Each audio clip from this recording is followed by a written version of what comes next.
Hey you guys, welcome back to this channel. Hope you are doing well. आपकी तैयारी अच्छी चल रही होगी. So this video is basically based on RBI Assistant Mains study plan. Some guys were asking me for this video, so here it is. And ये ना केवल RBI Assistant Mains जो तैयारी कर रहे हैं उनके लिए नहीं है, बल्कि जो मेंस की तैयारी भी कर रहे हैं, जो फर्दर आगे एग्ज़ाम टारगेट कर रहे हैं, उनके लिए भी बेनिफिशियल है. So and if you're new to this channel, please do like and subscribe this channel for more such videos. So yeah, let's start. तो यहाँ सबसे पहले रीजनिंग की बात करते हैं. और ऐसा नहीं है कि आपको ये ब्लाइंडली फॉलो करना है, नहीं, आप इसमें ऐड ऑन कर सकते हैं.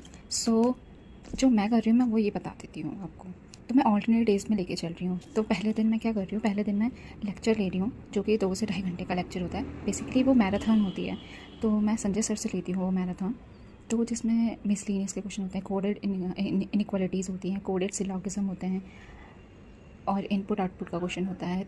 2 से 3 पजल भी होती हैं. तो वहाँ से आपकी मतलब ऑलमोस्ट प्रैक्टिस हो जाती है. ठीक है. तो उसको करने के बाद मेरे को नहीं लगता कि मतलब और टाइम बचता है रीजनिंग के लिए. रीजनिंग क्योंकि और सब्जेक्ट भी हमें मैनेज करने होते हैं. तो रीजनिंग के लिए मैं पहले दिन यही फॉलो करती हूँ कि लेक्चर ले लिया, और अगर मुझे ऐसा लगता है कि मेरी इनफ प्रैक्टिस नहीं हुई रीजनिंग की, तो मैं 2 से 3 पजल लगा लेती हूँ. आप भी ऐसा कर सकते हैं. 2 से 3 पजल लगा लें तो आपको लगेगा कि हाँ, मेरी अच्छी खासी रीजनिंग की प्रैक्टिस हो चुकी है. तो अब सेकेंड डे की बात कर रहे हैं. तो सेकेंड डे में क्या करना है, सेक्शनल टेस्ट लगाना है. 30 मिनट्स का है RBI असिस्टेंट मेंस का. अगर आप किसी और का लगा रहे हैं दूसरे मेंस का, तो 40 मिनट तो उसमें लग जाते हैं. ठीक है. उसको करने के बाद आपको एनालाइज़ करना है अच्छे से उसको, कि आपकी मिस्टेक्स कहाँ हो रही हैं, आपकी गलती कहाँ हो रही हैं. आपको अपना वीक पॉइंट उसमें ढूंढना है. एनालाइज़ करके ही पता चलेगा कि आपका वीक पॉइंट क्या है. तो सेकेंड डे में आपको यही करना है. सेक्शनल टेस्ट लगा लिया, मेंस का सेक्शनल टेस्ट लगा लिया. देन उसके बाद अगर आपको लगता है कि आपके पास टाइम बच रहा है, एनालाइज़ करने के बाद आपके पास टाइम है, तो आप ऑप्शनल है कि आप PDF सोर्स उठा लो एंड उसमें से मिसलिनियस के क्वेश्चन या 102 पजल आप उसको भी सॉल्व कर सकते हैं. ठीक है.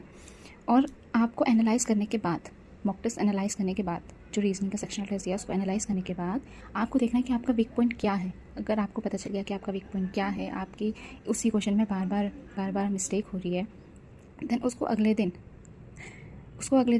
प्रैक्टिस करो. ठीक है. रिग्रेस प्रैक्टिस करनी है उसकी. उसी टॉपिक को ले लो और उसकी मतलब बहुत सारे क्वेश्चंस प्रैक्टिस करो. आप वो यूट्यूब के थ्रू भी कर सकते हो, वीडियो के थ्रू भी कर सकते हो, आप वो PDF के थ्रू भी कर सकते हो. तो आपको बहुत ज़्यादा प्रैक्टिस करनी है उस एक पर्टिकुलर टॉपिक की. ठीक है. तो रीजनिंग के लिए मैं यही सब फॉलो कर रही हूँ. और अगर सोर्स की बात करें तो मैं बेसिकली अभी लेक्चर जो है संजय सर का फॉलो करती हूँ. आप किसी और टीचर का भी फॉलो कर सकते हैं, जिसका आपको लगता है कि मुझे उनका समझ आता है, तो आप उनको फॉलो कर सकते हैं. ठीक है. तो रीजनिंग के लिए मैं यही फॉलो कर रही हूँ अभी. तो अगर अब हम इंग्लिश की बात करें तो इंग्लिश के लिए मैं जो फॉलो कर रही हूँ मेंस के लिए, वो मैं परफेक्शन का लेक्चर डेली करती हूँ, जो कि निमिषा मैम लेती हैं. उसमें मैम मेंस ज़्यादा पढ़ाती हैं, तो मेंस की ऑटोमेटिकली प्री की वहाँ से ऑटोमेटिकली तैयारी हो ही जाती है. ठीक है. तो ये तो करना ही है आपको, परफेक्शन का एक लेक्चर. उसके बाद एडिटोरियल की, चाहे आप रीडिंग करें चाहे आप PDF के थ्रू पढ़ें, पर आपको मैंडेटरी है कि एडिटोरियल हर दिन पढ़ना है, एक भी दिन स्किप नहीं करना है. ठीक है. उसके बाद एग्ज़ाम होने से पहले, कोई सा भी एग्ज़ाम आप टारगेट करें तो उससे पहले आपको 1 से 2 बार ग्रामर के जो भी रूल्स हैं, 120 रूल्स हैं, आप उसको रिवाइज़ करके जाइएगा. ये आप वीडियो के थ्रू कर सकते हैं. निमिषा मैम की एक वीडियो है जो कि 11 से 12 घंटे की, आप वहाँ से कर सकते हैं ये रूल्स. और अगर आपके पास अगर बुक है तो आप उससे भी पढ़ सकते हैं. ठीक है. तो मैंने वीडियो के थ्रू ही करा था सबसे पहले. 2 बार मैंने वो वीडियो कंप्लीट कर लिया है. एंड उसके बाद अब मैं जो रिवीजन होता है मैं उसी से करती हूँ, बुक से ही करती हूँ. ठीक है. तो आपको ये एक एग्ज़ाम होने से पहले रिवाइज़ करके जाना है 120 के रूल्स. एंड आफ्टर दैट आपको डेली एक सेक्शनल टेस्ट लगाना है इंग्लिश का, और उसको एनालाइज़ करना है. एनालाइज़ करने के बाद आपको देखना है कि आपके वीक एरियाज़ क्या है और आपका नेगेटिव क्यों हो रहा है बार बार, किस टॉपिक में बार बार नेगेटिव हो रहा है. अगर सपोज़ कि आपका रीडिंग कॉम्प्रीहेंशन में नेगेटिव हो रहा है, तो आपको वो रीडिंग कॉम्प्रीहेंशन के हर दिन 2 से 3 क्वेश्चन, 3 पैराग्राफ, 3 क्वेश्चंस लगाने ही लगाने. ठीक है. 3 सेट लगाने ही लगाने हैं आपको. तो वो डेली करना है और उसी से आपकी रीडिंग स्किल्स अच्छी होगी. देन आपके वो गलत होने के चांसेस बहुत कम हो जाएंगे. तो यहाँ मैं इंग्लिश के लिए ये फॉलो कर रही हूँ. सो या लेट्स टॉक अबाउट क्वांट्स. मैं क्वांट्स में क्या कर रही हूँ, क्वांट्स में भी मैं रीजनिंग की तरह ही फॉलो कर रही हूँ. ऑल्टरनेट डेज में चल रही हूँ. पहले दिन मैं लेक्चर लेती हूँ, मैराथन लेती हूँ बेसिकली, जिसमें जो कि मिनिमम 3 घंटे की तो होनी चाहिए, आपको 3 घंटे तो देने ही है क्वांट्स को, ठीक है, डेली। और मान लो कि 3 घंटे की वो वीडियो है, ठीक है, तो आप वो खुद से भी सॉल्व करोगे तो वो करते करते ना 3.5 से 4 घंटे लग जाते हैं, उसमें आराम से लग जाते हैं, ठीक है। तो उसमें जो वीडियो होनी चाहिए उसमें बेसिकली स्पीड मैथ्स होनी चाहिए, डीआई के क्वेश्चन होने चाहिए, अर्थमेटिक के क्वेश्चन होने चाहिए, मिक्स क्वेश्चन होने चाहिए। मतलब अगर आप क्वांट्स के लेक्चर ले रहे हो तो आपका जो पूरा कॉन्सेप्ट होगा, बेसिक कॉन्सेप्ट, वो भी उसमें रिवाइज हो जाएगा। तो क्वांट्स के लिए मैं पहले दिन मैं यही करूँगी कि लेक्चर लूँगी, मतलब मैं ऑल्टरनेट डेज में चलूँगी। तो फर्स्ट डे मैंने जैसे लेक्चर ले लिया 3 घंटे का, ठीक है।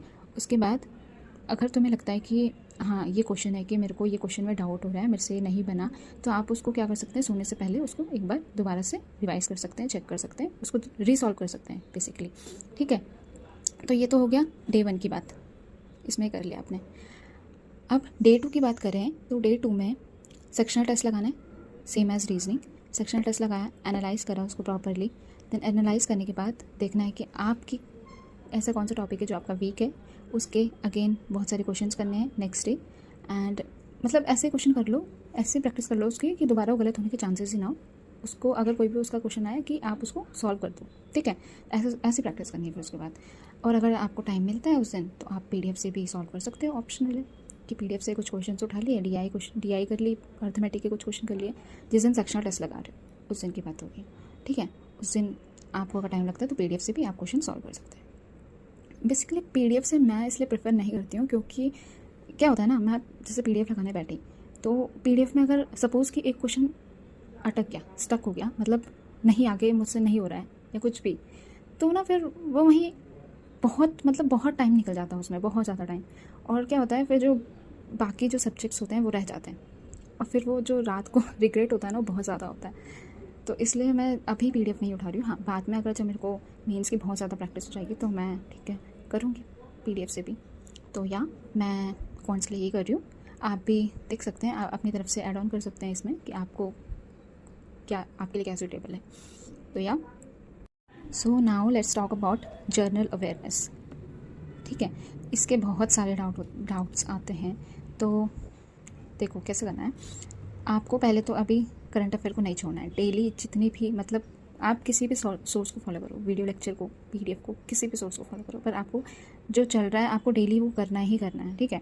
डेली करने के बाद आपको मंथली उठा लो चाहे वीकली उठा लो, वीकली उठाओ चाहे मंथली उठाओ, आपको वो जैसे सपोज करो कि अभी अप्रैल चल रहा है तो आप डेली अप्रैल की तो कर ही रहे होंगे साथ में साथ, और उसी के साथ साथ आपको जैसे मार्च की रिवाइज़ करनी है तो मार्च की वीकली उठा ली चाहे मंथली उठा ली, आपको वो भी लेके चलना है, ठीक है।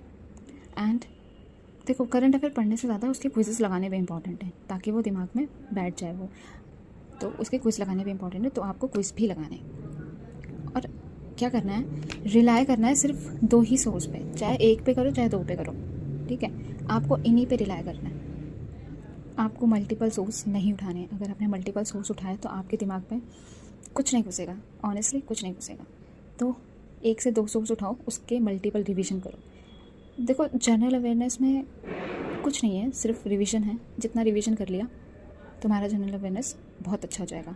ये चीज़ मुझे बहुत बाद में पता चली, बट या मैं बता रही हूँ आप लोगों को, तो आप देखना, multiple revision is the key in general awareness, ठीक है। तो एग्ज़ाम से पहले 2 से 3 बार रिवाइज ज़रूर करना। So let's talk about computer. और अगर हम कंप्यूटर की बात करें तो मैंने जो फॉलो किया था आरआरबी क्लर्क मेंस में, तो मैं वही बता देती हूँ आपको, क्योंकि मुझे वहाँ से क्वेश्चंस दिखे थे, मतलब अच्छा आया था पेपर। तो मेरे उसमें जो कंप्यूटर में मार्क्स थे वो 29 अप्रॉक्स ऐसी कुछ मार्क्स थे, 29 मेरे मार्क्स आए थे कंप्यूटर में। तो या और वो भी मैंने पूरी कंप्यूटर नहीं पढ़ी थी उस टाइम, आधी ही पढ़ी थी, जितना मुझसे हो पाया था तो मैंने उतनी ही पढ़ी। अगर मैं और पढ़ लेती तो मेरे और मार्क्स इंक्रीज़ हो जाते हैं, बट ये गलती मैं अब नहीं करूँगी। तो या अगर कंप्यूटर की बात करें तो कंप्यूटर में मैंने जिन्हें फॉलो किया था वो थे सचिन अरोड़ा सर। उनका एक पेड कोर्स है, उसमें उन्होंने 50 वीडियोज़ ली थी, 50 वीडियोज़ हैं उनकी, तो मैंने वही फॉलो किया है, ठीक है। आप भी उनको फॉलो कर सकते हैं। प्लेलिस्ट है उनकी, या तो आप कंप्यूटर की जो प्लेलिस्ट है यूट्यूब में, आप उससे भी फॉलो कर सकते हैं। तो इन दोनों में से आप, मतलब सचिन अरोड़ा सर को मैंने फॉलो किया था, आप भी उन्हें फॉलो कर सकते हैं, ठीक है। उसके क्विज़ेस भी लगा सकते हैं, गाइडलाइन में क्विज़ेस आते हैं इसके, आप उस क्विज़ेस को लगा सकते हैं। और अगर बात करें कि PDF, अगर आपको PDF चाहिए कंप्यूटर की, जिसमें सचिन अरोड़ा सर की जितने भी उन्होंने 50 जो क्लासेस ली थी ना, वो उन्होंने पूरी एक PDF में कंबाइन करके अगर आपको चाहिए तो मैं टेलीग्राम पे वो लिंक डाल दूँगी, आप वहाँ से ले सकते हैं अगर आपको चाहिए तो। मैं टेलीग्राम का लिंक डिस्क्रिप्शन में या कमेंट बॉक्स में डाल दूँगी, आप वहाँ से वहाँ के थ्रू टेलीग्राम ज्वाइन कर सकते हैं एंड वहाँ से आप PDF ले सकते हैं। तो PDF में वो सब है जो सचिन अरोड़ा सर ने 50 जो उनकी प्लेलिस्ट थी कंप्यूटर की वो दे रखी है, मतलब पूरा उसमें सब चीज़ें हिस्ट्री से लेकर डेटाबेस तक, मतलब एवरीथिंग है उसमें, तो आप उसको ले सकते हैं। वो 1700-1800 पेज की है, तो मतलब हो जाएगा उतने में, ठीक है। एंड अगर मैं सोर्स की बात करूँ जनरल अवेयरनेस की, तो आप किसी भी सोर्स को फॉलो कर सकते हैं।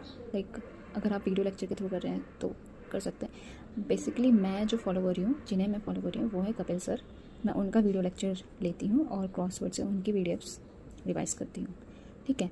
एंड अगर क्वांट्स की बात करें तो क्वांट्स में जिन्हें मैं फॉलो करती हूँ हर्षल अग्रवाल सर को एंड आशीष अरोड़ा सर को, आप भी इनको फॉलो कर सकते हैं।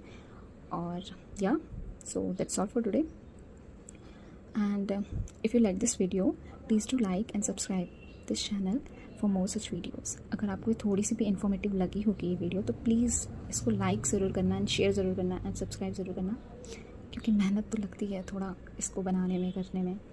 सो या that's all for today, thank you, have a nice day.